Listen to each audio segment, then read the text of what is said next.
Joining me live now for more on this is James Bowen, Policy Fellow at the Perth US-Asia Centre. Thanks very much for your time.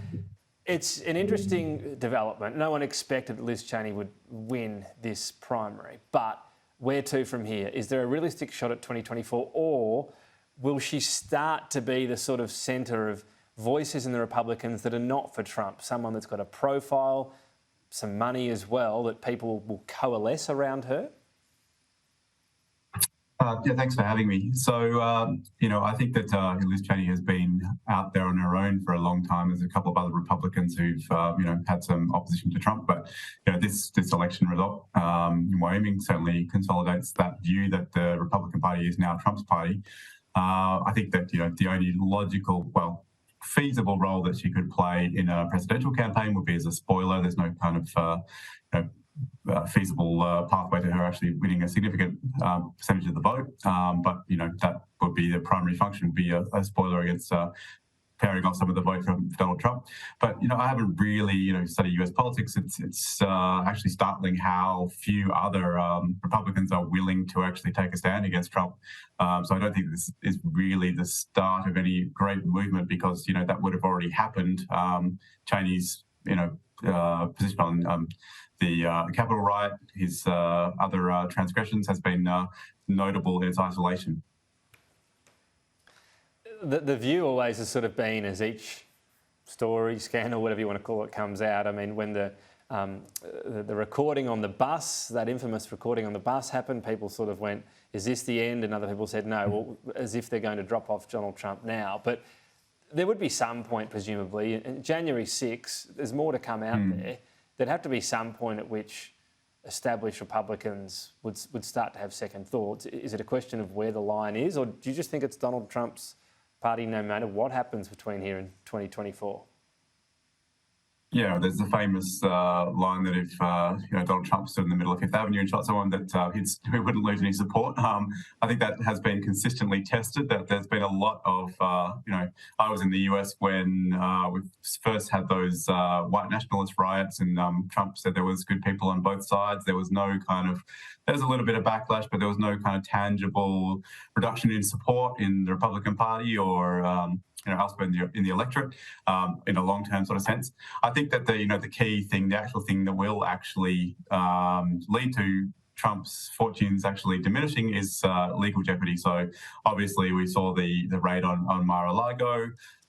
Those documents that were retrieved by the FBI, that has a lot to play out. There's a few other court cases going on in New York and elsewhere in the country that, there's actually tangible charges laid against Donald Trump and he's in actual legal trouble. And I think that will be the actual thing that will force his fortunes in the presidential campaign, forthcoming presidential campaign to diminish. But that's not really a political thing. That's just probably a physical inability to actually run for office. On the other side of the fence, the perennial question is who runs if not Biden? Now, I know he said that he wouldn't. It just seems hard to think that he will run again, given apart from anything else, his age. I think that's fair enough to mention. Do you see anyone emerging as yet?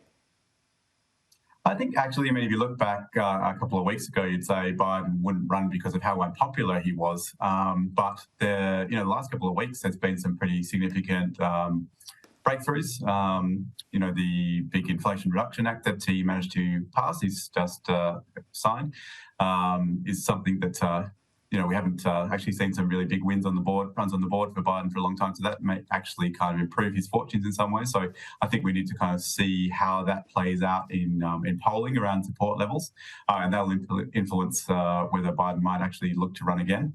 But age is certainly a concern. I don't know that there's anyone particularly has emerged as a front runner. I think there's a lot of talk around Gavin Newsom, the governor of California, as perhaps being a viable candidate, because he's really somewhat in the similar mould to Biden, an establishment sort of candidate, not really coming out of left field, has the support of the sort of centrist Democratic base and the donor sort of contributors to the party as well. So I think that there's a bit of groundswell around him, but haven't really seen too much enthusiasm for other candidates.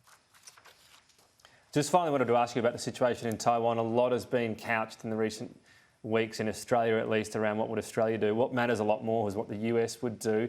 Is there any sense, I know strategic ambiguity is always the policy, but is there any growing sense that America's readying for this, given the escalation off the coast of Taiwan? I think that, there's actually, you talk about that policy of strategic ambiguity. Biden has actually kind of wavered on that over the years, well, over the past few months and over the past year. There have been some commentators in the foreign policy community in the US and elsewhere saying that it's time to end that policy and make some sort of strong commitment to the defence of Taiwan. But I haven't actually seen any kind of wavering on that at a large level in the Biden administration or elsewhere in the US and the administration, in the government. I think that will continue to be the policy. The broader challenge is that there's been some sort of data around and details around that, the amount of actually military spending that's going into Russia to actually sustain into Ukraine, I should say, to sustain Ukraine's efforts against Russia, and whether, the broader political focus is too much on that crisis. And I think that's a defining factor around whether the US will actually have appetite and whether have the wherewithal to actually concentrate on the Taiwan crisis. So that's a larger question around how much of the administration's focus, how much of the military spending, how much of the posture of the US military is focused on Taiwan at the moment, and those questions remain open. James Bowen, good to get your thoughts today. Thank you.